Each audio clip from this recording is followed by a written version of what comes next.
We were going to be ascending back up the red wall to the esplanade after our rest day. We woke up at 3. We're just getting a few hours ahead of the group because my pace is going to be a lot slower with a bum knee.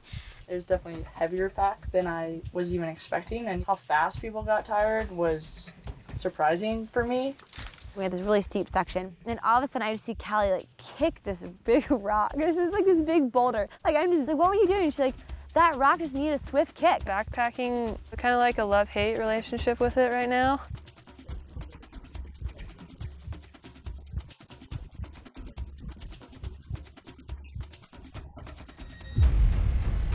We're SROM, Solid Rock Outdoor Ministries.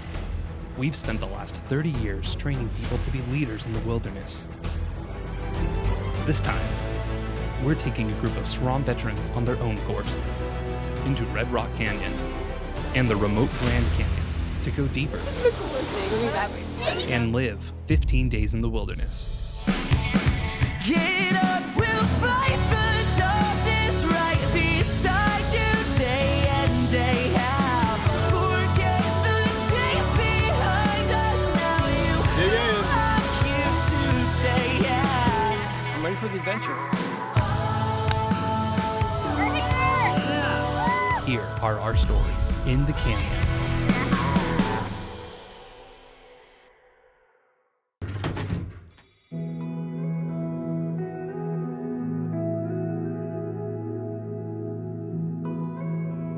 It's a little afternoon, going on 1, and waiting out the sun. Probably get a little nap in. Haven't been sleeping the last couple nights, but yeah, it was a good day. So. Wasn't it kind of sad looking back, being like, well, we're out of the canyon? Yeah. I didn't want to leave. Looking back at the Colorado, and it was just so far. Yeah. Oh, yeah, we're gonna probably hike a little bit more once the heat goes out. Just get closer to tomorrow, and then go up the white wall, the limestone wall.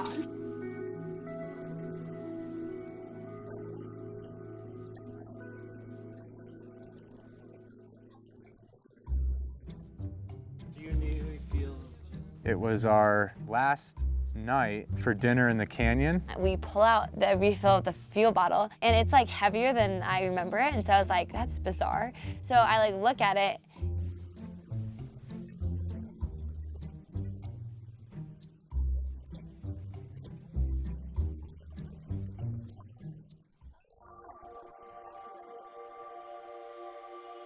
So our plan for the transition from Red Rock Canyon to the Grand Canyon in terms of fuel was, as a group communally, we were going to take 2 refill bottles, which are these here. Does everyone have fuel bottles filled? We only need 2 for the whole group. 1 or 2 But we descended our first day and realized someone only grabbed 1. And I looked at it, and the bottle's like this much. It was like 2/3-ish. Over half, about 2/3 full.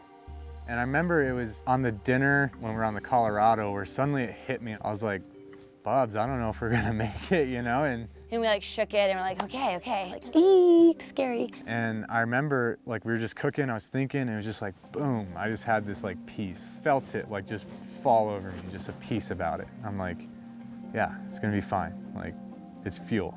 Like, God's so much bigger than fuel. I remember him talking about it, and well, just like the widow and the bottle of oil that she had, every time she poured out and made what she needed to, and God kept refilling it. And I was like, that is so fun. I was like, what? I was like, we should pray that for our course, like especially like specifically over this fuel. You know, that really shouldn't even surprise us that he would do that. And we kind of continued that prayer throughout the course. God, like, may you just like make our fuel like enough for this course and like give us just enough. So.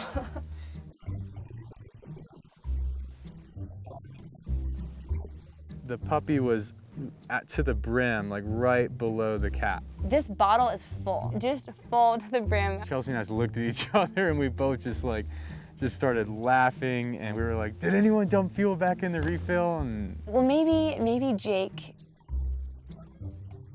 I've been carrying the refill bottle this whole time and knew how much it weighed and how much was in there. Bubs was the same way. Like, it was not full, and came back from scouting, and it's like, this is heavier than it has been, and it's full.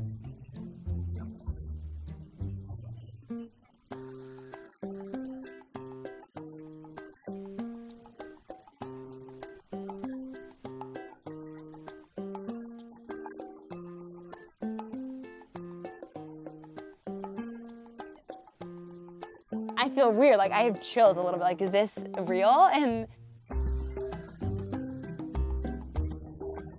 It was full. Heavier and full. we don't even need it, I don't think. I just think it's kind of funny because I wonder if God did it days ago and we just realized it and he's just been waiting for us to figure it out. Like, look what I did. Like God has such style, you know, like that was just so style. Like we didn't even need it at that point, but abundance, like 12 basketfuls left over. Like he's just a God of abundance. It was so cool.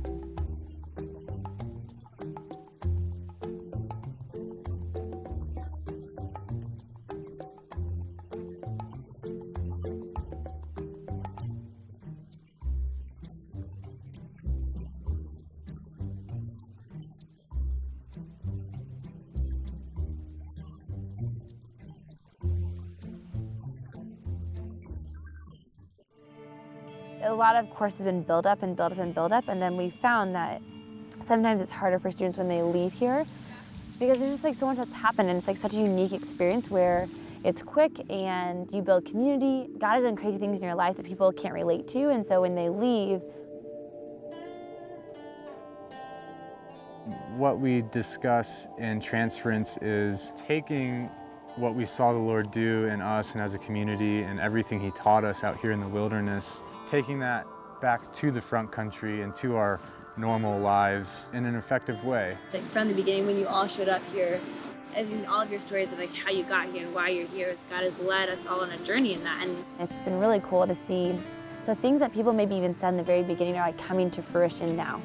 And the way we kind of approach that is put what the Lord did into concise points somehow. We usually call them spiritual upgrades. We want to try to make it as sustainable as possible, and a huge piece of that is focusing on the things that have been done in you that you can carry into your community and have support in those things. Starting of the next week is the start of school for me, so things are going to start getting really busy again. Fast-paced, and knowing that, trying to solidify what I've gained throughout this course of sharing my voice and sharing who I am and not living in fear of pleasing other people. What he's rejuvenating in me is definitely a heart of passion, a heart fully alive. Keith and I are going home to Prescott. We right now feel like the Lord is kind of calling us to be in multiple places at once. I was like, Lord, would you do that? He's pretty much like, yeah, I would, and I am. And the trip doesn't end tomorrow. I'm walking away not with some huge, deep revelation, but just the reaffirmation that the Lord is good, and that he puts us in communities of people who can speak life into us, and that when I go back home to Texas, that's something that he's asking me to do moving forward and speaking into my communities back home.